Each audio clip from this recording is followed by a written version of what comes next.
as a woman, I've had the pleasure of sitting in meetings that people booked with my husband, not knowing my background, and really getting to explore just how brazen people will be in their attempts to tell you that, the grass is not green. And so I've seen it firsthand. I know it happens, and not just at fly-by-night shops that you've never heard of. Like, I'm talking about places that anyone would recognize if I said the name now.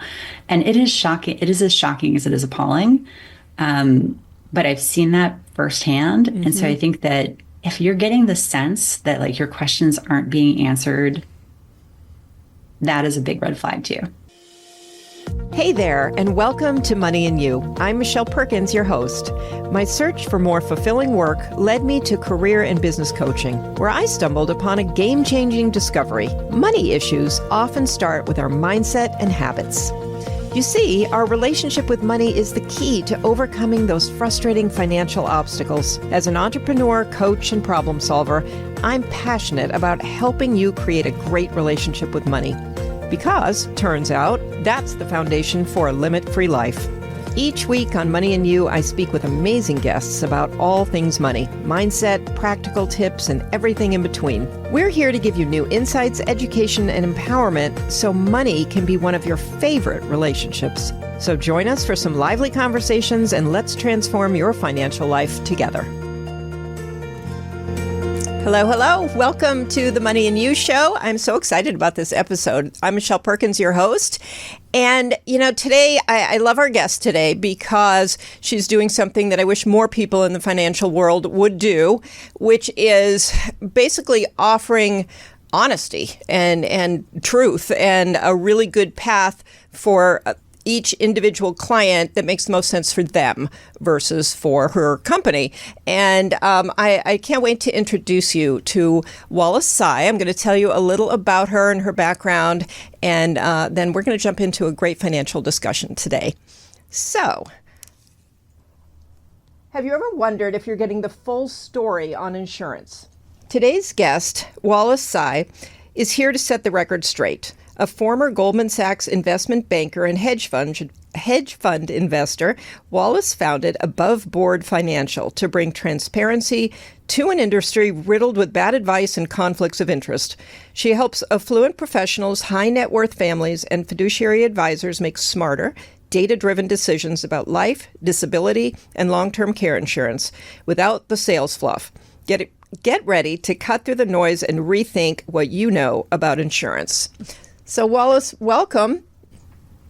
Thanks so much for having me. I'm so happy you're here. We had such a good conversation and before when we talked, and I just thought, oh my gosh, I have to have you come and have this discussion with our listeners because while what you do is about insurance, it's actually fascinating. When you talk about it, and so important. And of course, I think we all know the value of insurance, but there's so much confusion and there's so much marketing out there that isn't necessarily, kind of helping us to feel a sense of trust in who we're dealing with and what we're buying. So can you give us a little background as to how you ended up here? Sure. So as you mentioned, I was at Goldman Sachs for a little bit over 10 years. And the entire time I was there, I was focused on financial institutions. So companies that included banks, insurance companies, and investment managers. And I was struck by just how often I had to rely on my professional expertise to navigate successfully as a consumer. And also how often colleagues and friends would come to me and ask for advice about the stuff that they were being advised to do. And I was frankly shocked by how often it was just not really good advice. And I loved advising people on how to make the industries work for them because a lot of these financial products, when they're used correctly, can be really fantastic. Whether it's helping somebody achieve goals or avoid like really tragic downside scenarios, when you use this stuff correctly, it can go really well. But it can also go really badly if it's used incorrectly. And so I felt like that opportunity to like raise the bar for quality of advice was really appealing. And so I left Goldman when I was a few months away from welcoming my first child into the world. And I decided to start AboveBoard shortly thereafter. Thank you. I love the name too. I mean, it kind of says it all. But I think, the lack of transparency and like you said, the conflict of interests in that arena are pretty, they have a strong pull.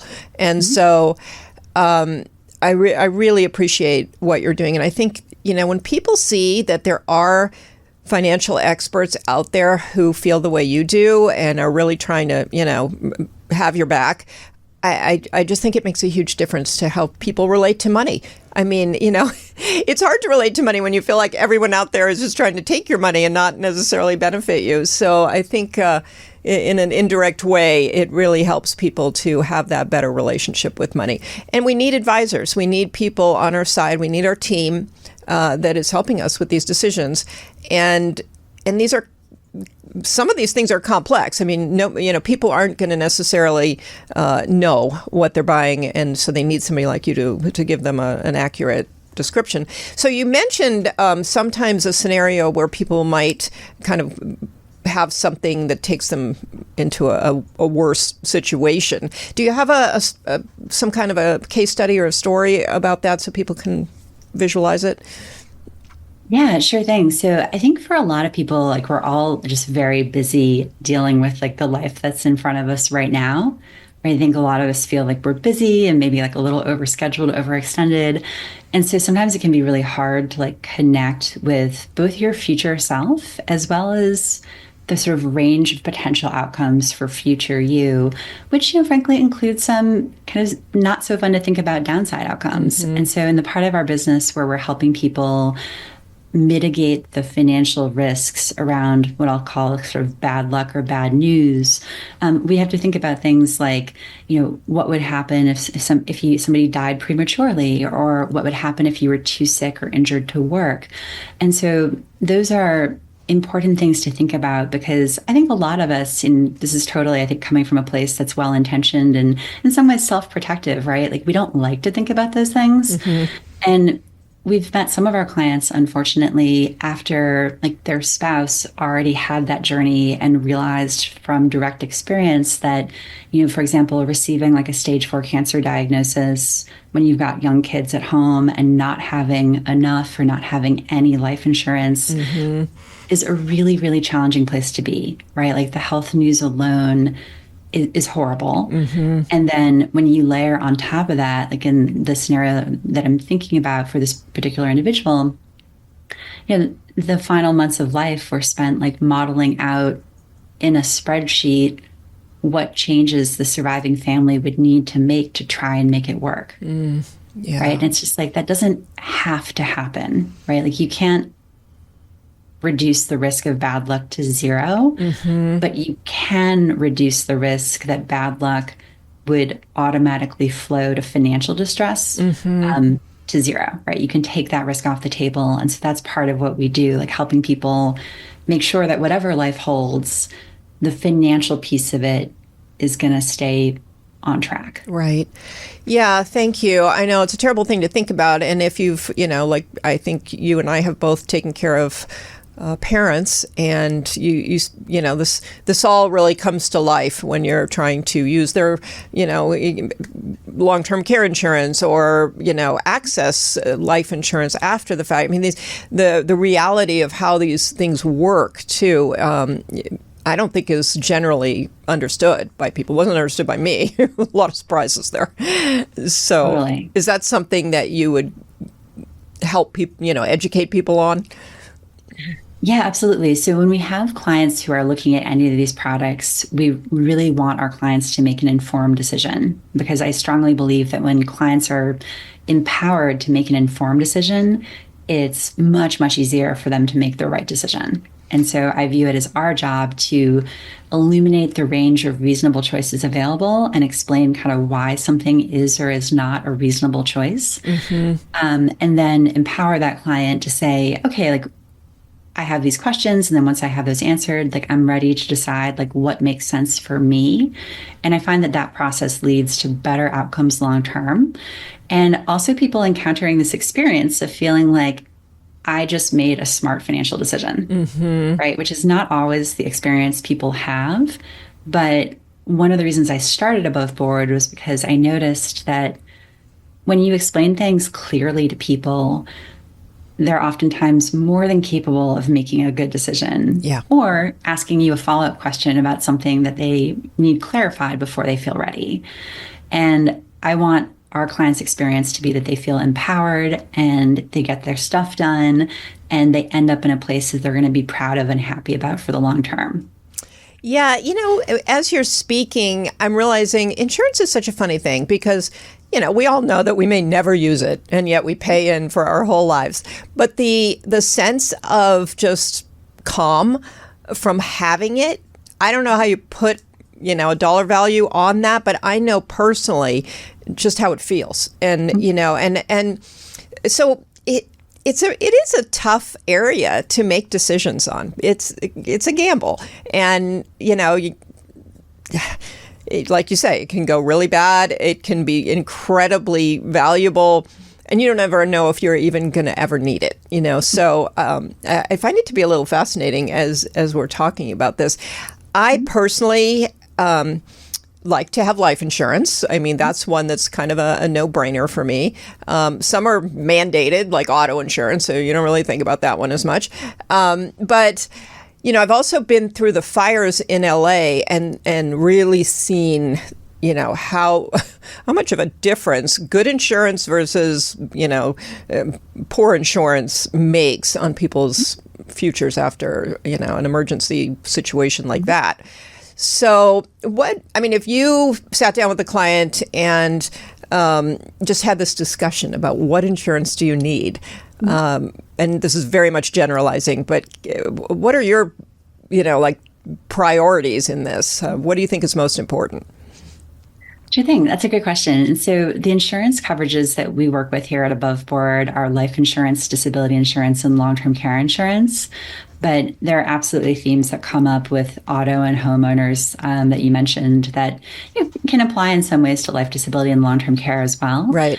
And so whenever we meet with a client or they come to our website, we first want to make sure that we understand their situation and take the risk of financial disaster off the table.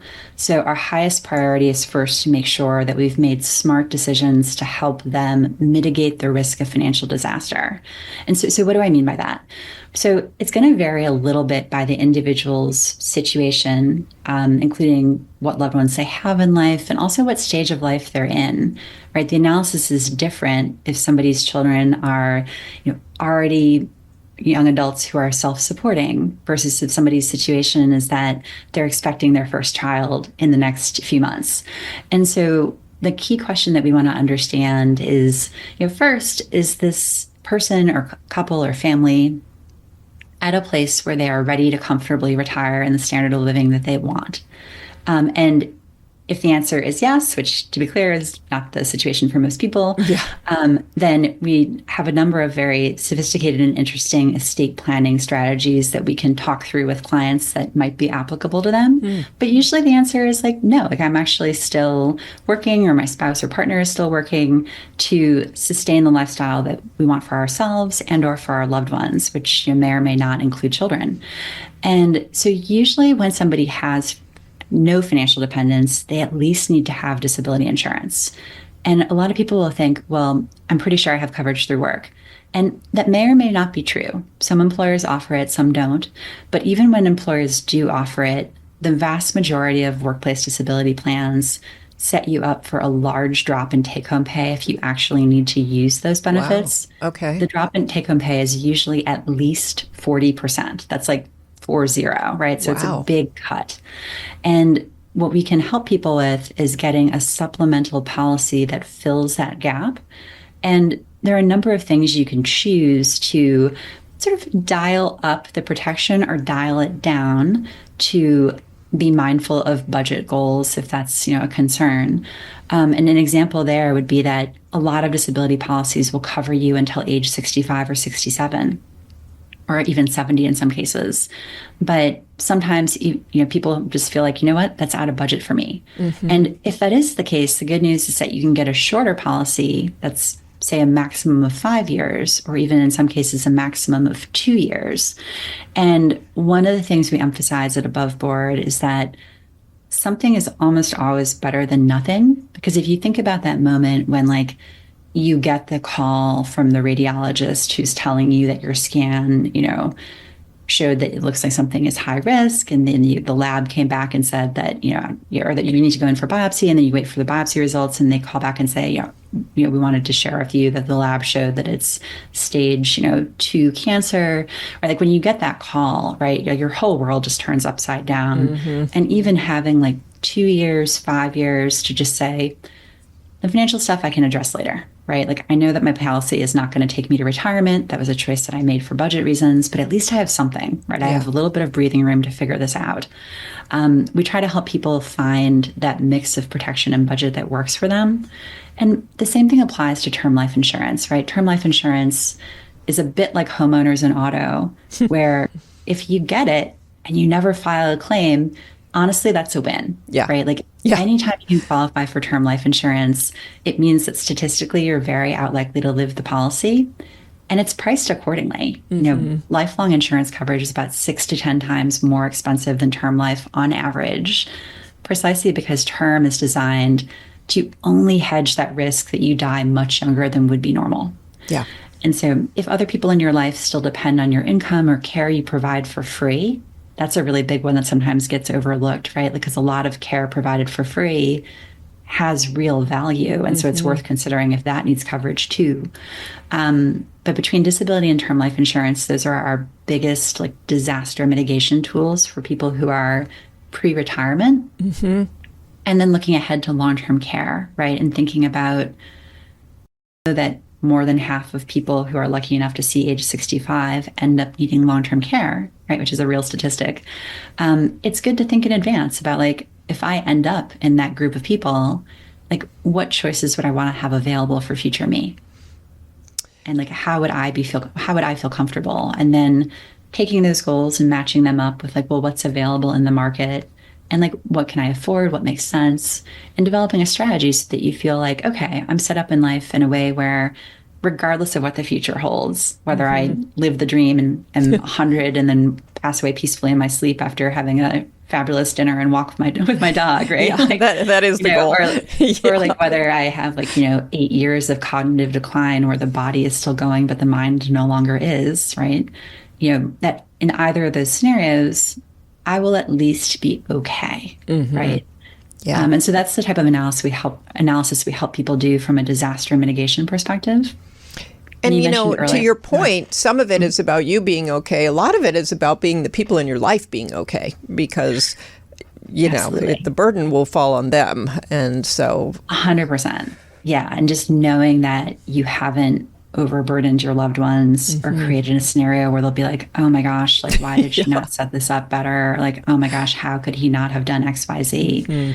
Right? You want to try and set things up so that if and when something suboptimal does come up, your loved ones are kind of oh my gosh, I'm so glad that mom had that life insurance, or oh, I didn't know that dad had bought a long-term care policy. That's amazing now that mom's in a nursing home, right? You want. And I think that also leads to a sense of pride and confidence in oneself, right? Knowing that you're prepared. Yeah, for sure. And that's what we're always going for, that sense of being prepared and feeling proud of what you've done. Yeah, and it circles back to kind of the stress level, which is not good for anybody. But, if you and sort of grow old more peacefully with less stress if you've set that up. So it benefits, your people, it benefits yourself. I feel like these days, anything that you can do with your money that brings that sense of peace. And you're right, there is a pride in it. I know with my parents, they had set up things pretty well.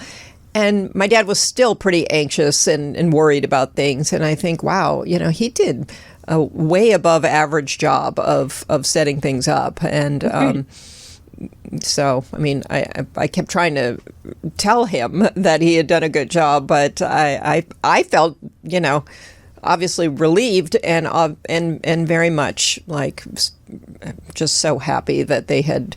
I felt like it was a huge favor they did for me. I mean, Totally. yeah. So if you can do that for somebody else, that's also great. So, I think there are a lot of questions as people, a lot of these things, long-term care. And I think, well, when it was presented to me in my 40s, it seemed too expensive. And plus all of this seemed too far away. And I was like, just worry about that later. Okay. So with respect to the long-term care, I think there's a lot more out there than people realize, and it would be a really good idea just to talk to you or someone in your position about what the options are, because we do, that is an area in particular that I feel like people get a lot of different advice. What is something that people are telling potential clients that you wish they didn't tell them? Oh, there's so many answers to the question. Are you curious specifically about long-term care? Or across, well, that's what sparked the thought, but not necessarily, like kind of any insurance. Got it. So I'll answer with one for long-term care, and then another for life insurance. Okay, great. This a fair bit. So with long-term care, I would say that it's important to have realistic assumptions about long-term asset returns. And what I mean by that is that I see a lot of people trying to do the analysis of like, well, should I buy a policy or should I, just invest my money, right? And that's a good question to ask. That's actually a very smart question to think through. But importantly, you can end up with a really wrong answer if you start with the wrong assumptions. And because we've been in a period of really extended, strong equity markets, really since the global financial crisis, I do see people being advised that like, oh, you should just save this money in a brokerage account and you'll come out ahead.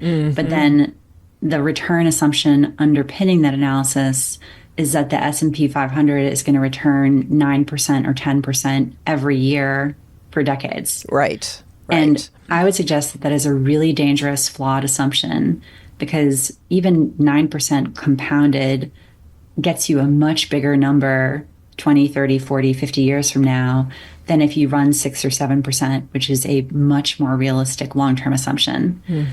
And when you think about like, well, what are long-term sustainable returns? I think that the analysis very clearly points to 6 to 7%. And, this is not like my own, independent, like I'm not the first person to say this, right? Like Warren Buffett is on record as saying that like 6 to 7% is like a reasonable assumption for long-term equity returns. And actually for regulatory and compliance reasons, I am not allowed by law to show higher than 8%. Interesting. Right. Oh. And so because my broker dealer says, look, above 8%, like sure, that could happen, but that would be an aggressive assumption. And yet I sometimes see people getting advice either from family, friends, or sometimes even their financial advisor that, oh, like you could get 9% with the S&P 500. And I just think that's incorrect, right? I think that that's really setting people up to be disappointed long-term. That is what it has been lately. Like if you look at the last 10 years, you might think that you see the logic for that. But I would suggest that that is a very risky assumption to make going forward from here. And so I would suggest using kind of like, call it, personally, I run 4 to 5% for fixed income or bonds and like 6 to 7% for equities. There can be a range of reasonable around those numbers. I'm not saying that my range is for sure the only range that's correct.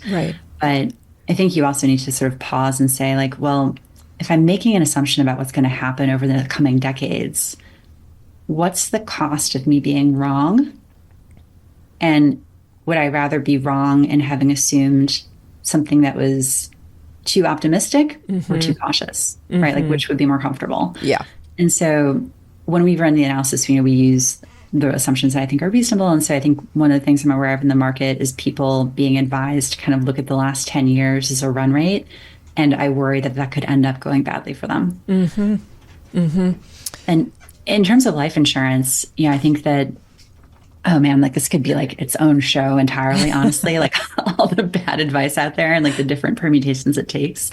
It is very confusing because for a while it felt simple. And then all of a sudden there were so many, I don't even know what the name of them is at this point. I mean, there was whole life and universal life and, all kinds of it felt like a lot of name changing to kind of move away from any bad reputation that things might have had. I don't know.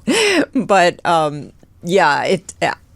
personally got very confused. And then you would hear people say, you'd hear the people who were selling these policies talk about the, insane benefits of them and all the many ways they could be used. And then you'd hear the other people saying, oh, don't ever touch that with a 50-foot pole. So then you do nothing again. Or you do the one that you understand the best, which is clearly the term life.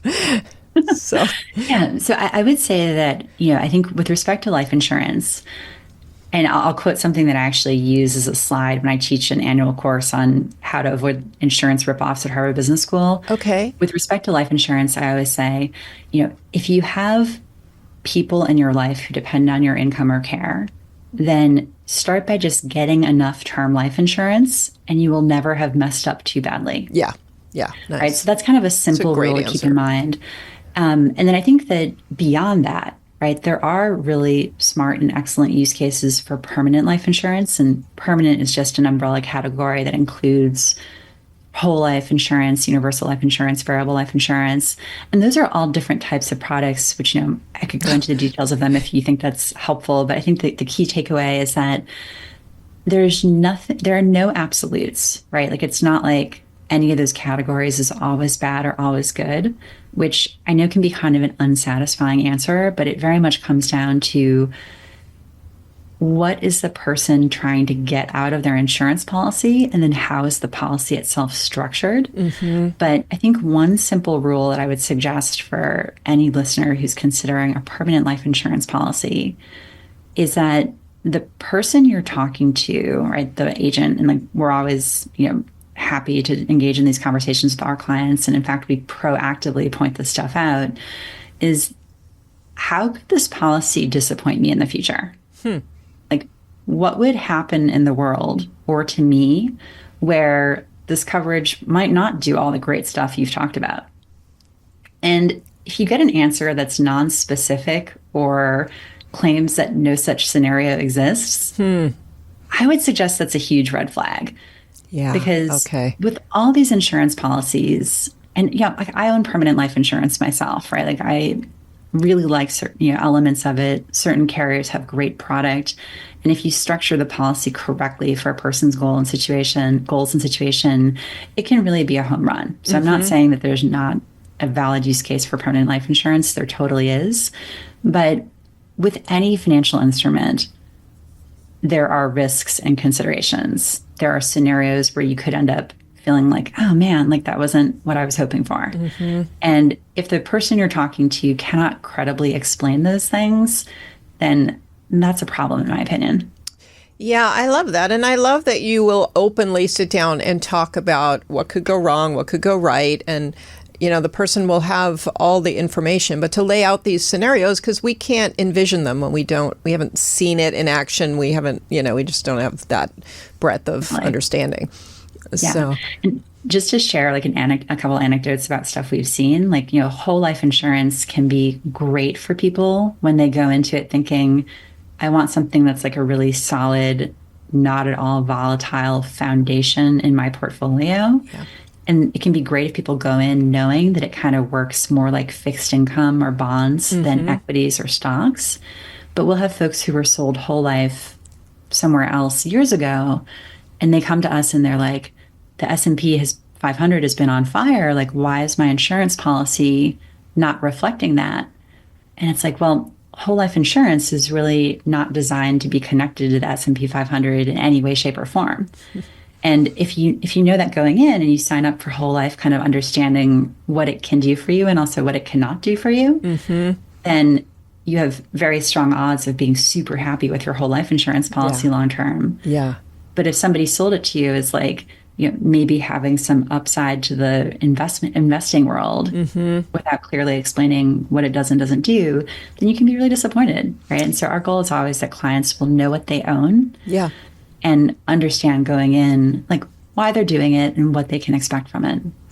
Yeah, it feels like every conversation about anything boils down to really clear communication and a deep enough understanding of what you're doing. And that ties back to the really good communication. Yeah. So, I just feel like, it's not that other people don't necessarily have the products, but other people don't necessarily know how to, teach the user of the product exactly, all the different aspects of it. And I think that's so important.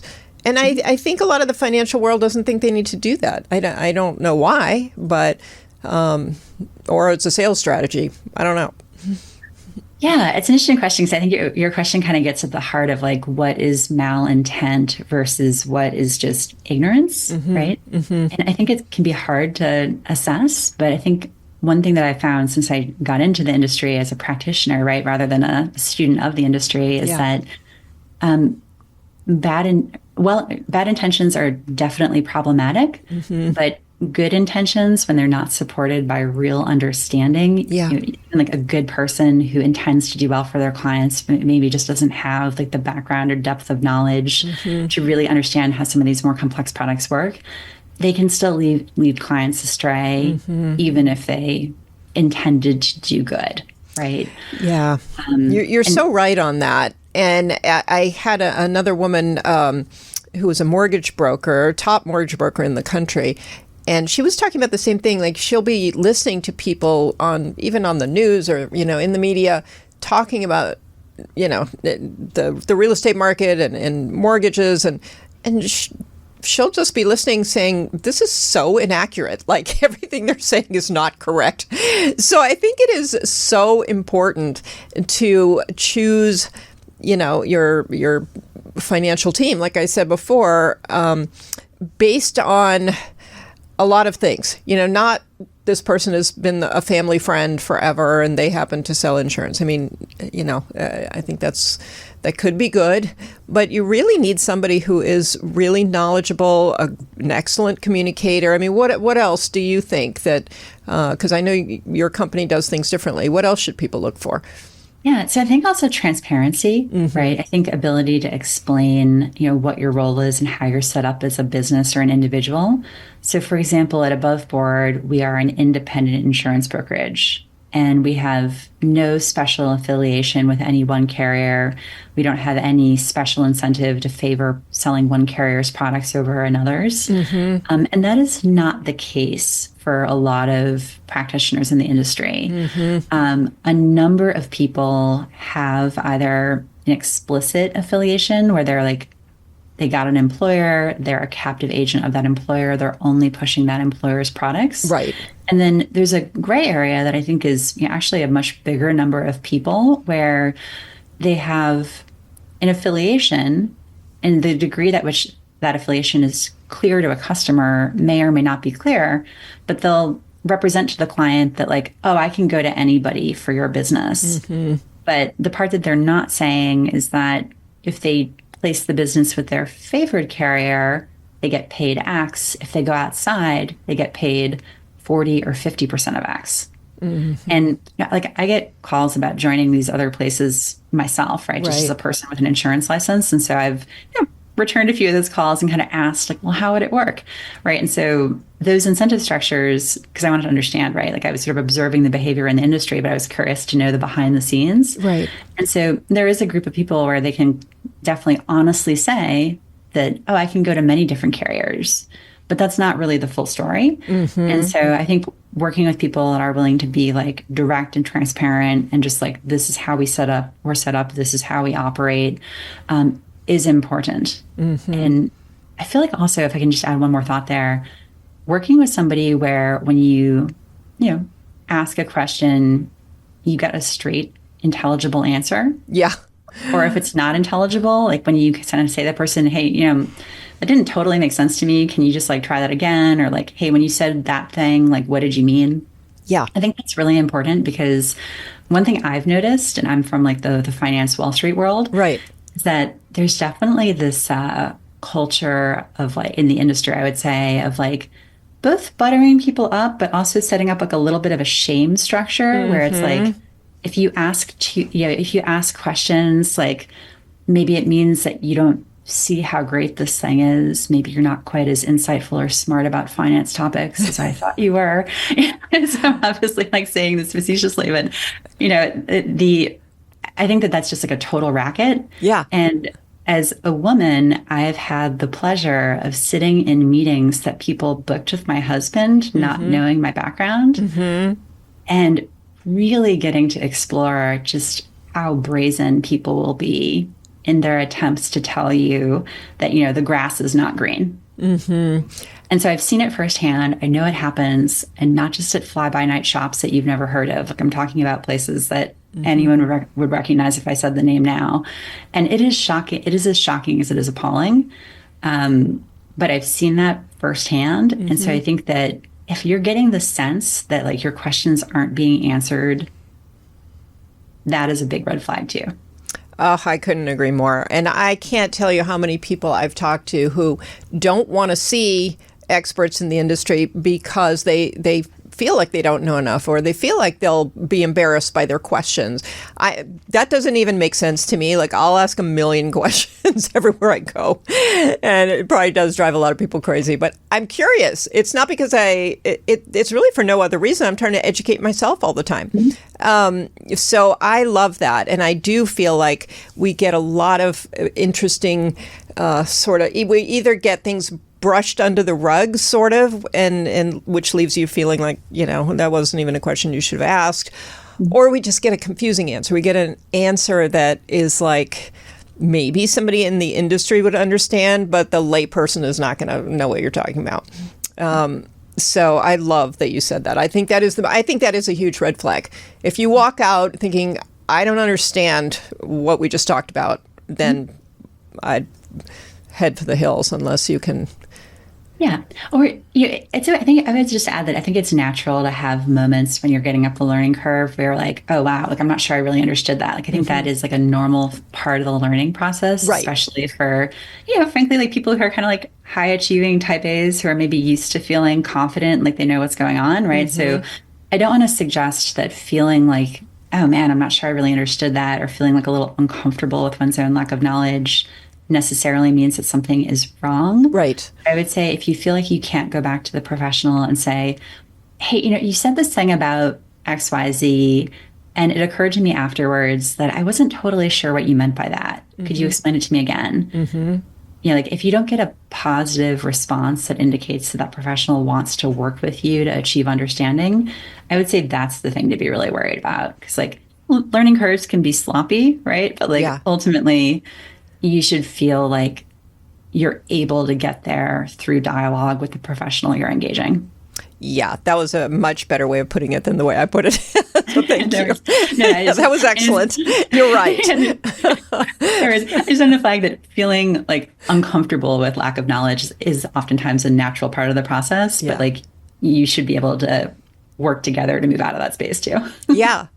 And that person should appreciate that you're interested in understanding it, because ultimately that's going to help down the road. You're going to have, expectations that are aligned and everything else. So, that's so good. Well, Wallis, I could talk all day about all of this, and I think people, can see how relatable you are and how knowledgeable you are. And I really would love for you to tell people, again, there's a website on the screen here, but some people aren't watching either. So can you tell people how to get in touch with you and, when? What should they be thinking of? Yeah, go ahead. Yeah, so I would say for anyone who's listening, definitely feel free to come visit us at our website, which is www.AboveBoardFinancial.com. And if you go to AboveBoard Financial, that's spelled AboveBoard Financial.com/limit-free life, you'll see that we've set up a page for like listeners to this podcast. And it'll give you a little overview of the different things we do spanning life and disability and long-term care insurance. And it'll offer a path to a few different questionnaires we have on our site that can help you get a rough idea of pricing, if that's what you're interested in, or schedule a call to talk with one of my colleagues or myself about the thing that you think might be suitable for your situation and goals. So definitely feel free to reach out. We love to help folks navigate these things successfully.